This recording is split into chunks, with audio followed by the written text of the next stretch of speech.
নমস্কার, সবাইকে স্বাগতম জানাচ্ছি। আজকে যে বিষয়টা নিয়ে কথা বলবো সেটা হচ্ছে ইনফ্লুয়েন্সারদের নিয়ে। তো চলুন শুরু করা যাক। তো যে বিষয়টা বলবো সেটা হচ্ছে সোশ্যাল মিডিয়াতে যত রকম ইনফ্লুয়েন্সার আছে, যত ম্যাক্সিমাম 80% সব ভুয়ো। আপনাদের বোকা বানাচ্ছে, মূর্খ বানাচ্ছে। আপনাদের আপনাদের কাছে টাকা চাইছে, আপনাদের অ্যাটেনশান চাইছে, তার ক্রিঞ্জ কন্টেন্টে ভরে গেছে, আপনাদের লাইফ হ্যাম্পার করে দিচ্ছে। একটু খেয়াল করে দেখলে বুঝতে পারবেন যে আপনার জীবনে কোনো ভ্যালু অ্যাড করছে না, কিন্তু আপনার অনেক বড় ক্ষতি করে দিয়ে যাচ্ছে। আপনার বাচ্চা হোক বা আপনার নিজের হোক, মানসিকভাবে আপনাদের দুর্বল করে দিচ্ছে, ইমোশনালি আপনাদের অনেক রকম ক্ষতি করে দিচ্ছে। সেটা হয়তো এখন বুঝতে পারবেন না, সেটা পরে বুঝতে পারবেন কী করছে না করছে। একটাই কথা বলবো, এদের থেকে দূরে থাকুন। তার কারণ হচ্ছে সেটা যদি এদের সংস্পর্শে একটা কথা বলি, কোনো ব্যক্তিকে যদি আপনার জানতে হয়, চিনতে হয়, বুঝতে হয়, তাহলে তার আশেপাশে পরিবেশটা কেমন, সে অফলাইন হোক বা অনলাইন হোক, সে কাদের সাথে মেলামেশা করে, কাদের সাথে থাকে, কোথায় বেশি টাইম স্পেন্ড করে, তাহলে দেখলে বুঝতে পারবেন তার ক্যারেক্টারটা কী হতে পারে। একটা কোথায় শুনেছি বা পড়েছি, জেনেছি যে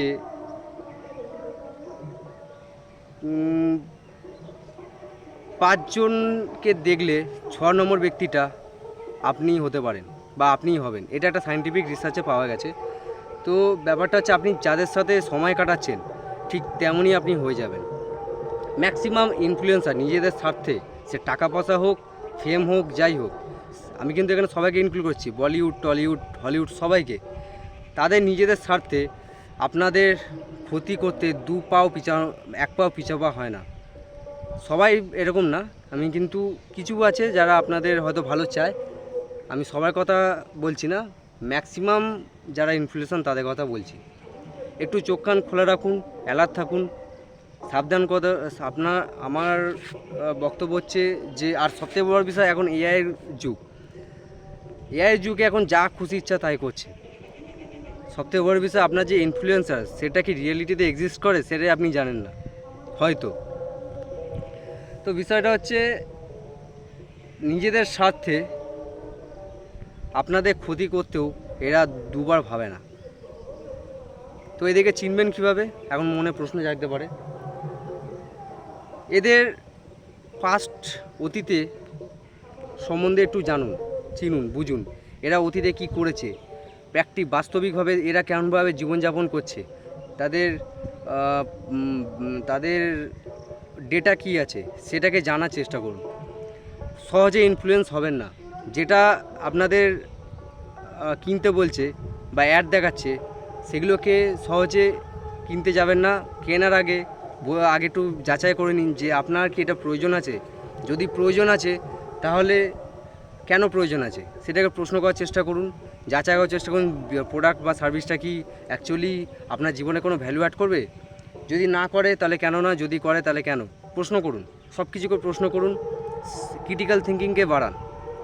যে যা বলছে সেগুলোকে বিশ্বাস করবেন না। আমিও যে কথাগুলো বলছি সেগুলোকে বিশ্বাস করবেন না, সেগুলো প্রশ্ন করুন, অ্যানালাইজ করুন। নিজের কাছে ব্রেন আছে, ইন্টেলিজেন্স আছে।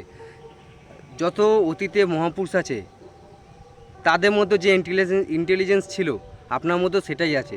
তাহলে তফাৎটা কোথায়? তফাৎটা হচ্ছে তারা নিজেদের প্রতি কাজ করেছে, নিজেদের ক্রিটিক্যাল থিঙ্কিংগুলোকে ডেভেলপ করেছে, তারা দিনের পর দিন কোশ্চেনিং করেছে নিজেদের, এবং নিজেদের কাজকে নিয়ে প্রশ্ন করেছে, ডেভেলপ করেছে, এক্সপেরিমেন্ট করেছে, সব কিছু করেছে।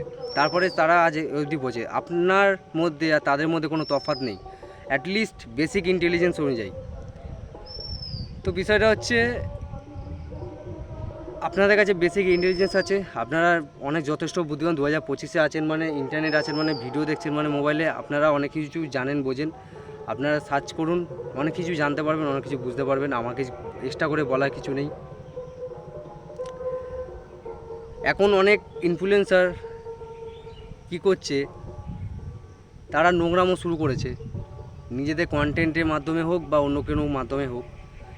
এত নোংরা কন্টেন্ট ভরে গেছে যেটাতে সমাজে সত্যিই একটা নেগেটিভ ইম্প্যাক্ট ফেলেছে। আমরা তো সোশ্যাল অ্যানিমেল, আমরা সামাজিক প্রাণী। আমাদের সমাজে সমস্যা কেন তৈরি করা হয়েছে? তার কারণ হচ্ছে আমরা সবাই একে অপরকে হেল্প করতে পারি, একে অপরকে সাহায্য করতে পারি, যাতে আমরা সবাই একসাথে এগোতে পারি। কিন্তু সময় হাত ধরে অদ্ভুতভাবে কেমন যাই না কিছু লোকের স্বার্থের জন্যে হয়তো সমাজ অধঃপতনের দিকে যাচ্ছে। এটা আমার নিজের ধারণা হতে পারে, আপনারা নিজে যাচাই করে দেখতে পারেন। বেশিরভাগ মানুষ বাইরে একটা মুখোশ রেখেছে, ভেতরে আর এক রকম, নিজেদেরকে লুকিয়ে রাখার জন্যে। বাইরে আর রকম, ভেতরে আর এক রকম। তো একটাই কথা বলবো,